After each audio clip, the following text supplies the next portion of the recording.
لا منداڵیدا لەگەڵ ورز زۆران دەگرێت و لە گەورەییدا تەواوی ڕکابەرەکانی بە زەویدا دەدات. لە بەرامبەر سوکاتیکردن بە پێغەمبەری ئیسلام دژی سەرۆکی فەڕەنسا دێتە وەڵام. هاوکاری موسڵمانانی ئەفریقیا دەکات و دوای مردنی باوکیشی واز لە یاریکردن دێنێت. ئەمەی باسی دەکەین حەمید نور محەممەدۆڤە لە ساڵی 1970 لە ناوچەی داغستان لە دایک و باوکێکی ڕووسی لەدایک بووە. موسڵمانە باڵای 178 سانتیمەترە و کێشی نزیکەی 70 کیلۆگرامە. خاوەنی بڕوانەمەی بە کالۆریۆسە لە ئابووریدا. عەبدولمەنافی باوکی هەر لە تەمەنێکی منداڵیەوە ڕایانان بە حەبیب دەکات لەگەڵ ورز زۆران بگرێت. لە تەمەنی 15 ساڵیشدا وەک یاریزان یاری جۆدۆ دەست بە مەشق و ڕایانان دەکات.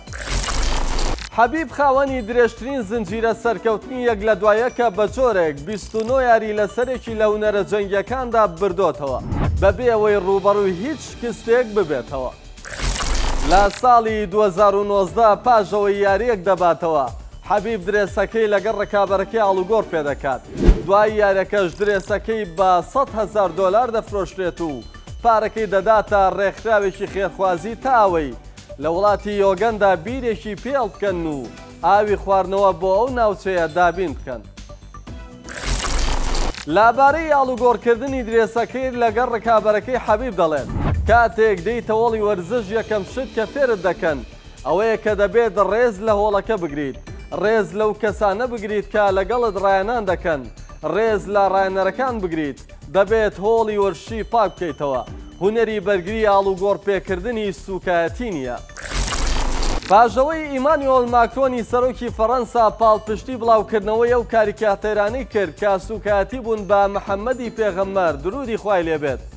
حەبیب بە توندی وەڵامی دەداتەوە و لە ئینستاگرامی تایبەت بەخۆی وێنێکی سەرۆکی فەڕەنسا بڵاو دەکاتەوە کە شوێن پێی پێڵاوێکی پێوەیە و لەگەڵیدا بە زمانی ڕووسی و عەرەبی دەنووسێت ئێمەی موسڵمان محەممەد پێغەمبەرمان خۆش دەوێت، سەڵات و سەلامی خوای لەسەر بێت. خۆشمان دەوێت زیاتر لە دایک و باوک و منداڵ و هاوسەر و هەموو دروستکراوەکانی خودای گەورە. باوەڕ بکەن ئەم سوکایەتیە سزای خۆی دەبێت. حەبیب نووسینەکەی بەئایەتێک لە قورئانی پیرۆز کۆتایی پێدێنێت کە دەفەرموێت إن الذين يؤذون الله ورسوله لعنهم الله في الدنيا والآخرة وأعد لهم عذابا مهينا. واتە ئەوانەی خوددا و پێغەمبەرەکەی تووڕە دەکەن خوددا لە دنیا و قیامەتدا نەفرەتی لێکردوون و سزایەکی زەلیلکەری بۆ ئامادە کردوون. حەبیب ڕەتی دەکاتەوە بەراورد بە محەممەد عەلی کلای بۆکسێنەر بکرێت و پێی وایە ئەوەی بۆکسێنەر ئەمریکیەکە کردوێتی کاری زۆر گەورە و ناوەزە بوون. لەو بارەیەوە حەبیب دەڵێت ڕەنگە ئێمە لەوەدا و بەش بین کە ئێمە دوو پاڵەوانی موسڵمانین، بەڵام لەگەڵ هەموو کارانی کە محەممەد عەلی لە دەرەوەی بازنەی بۆکسێن کردوێتی هەرگیز ناتوانم بە کلای بەراورد بکرێم. یاریە قورسەکەی حەبیب یاری سەدا لاوینی 2018 پاش چەندین لێدوانی توندی دژ بەیەک. حەبیب ڕوبەڕووی کۆنۆر ماکریگۆری ئیرلەندی بووە. ماکریگۆری نەیتوانی تا کۆتایی یارەکە بەردەوام بێت. بەهێزی حەبیب ناچاری کرد لە یارەکە بکشێتەوە و شکستیەنە. بەمەش حەبیب بووە پاڵەوانی ژیانی یاریە هونەرە بەرگریەکان بۆ کێشی سووک و پارێزگاری لە نازناوەکە کرد. حەبیب بۆ نەوەستا کە نازناوەکە بەرز بکاتەوە بەوەیەوەی کە قسەی نەشیاویان بە ئیسلام و خانەوەدەکەی وتبوو. هێرشی کردە سەر تیمەکەی مەکریگۆر و شەڕ لە نێوانیاندا دروست بوو. بۆی شەڕەکەوە پشتێنی پاڵەوان بوون لە نێو حەلەبەدا بە حەبیب نەدرا لە ترسی ئەوەی دووبارە شەڕ دروست نەبێتەوە.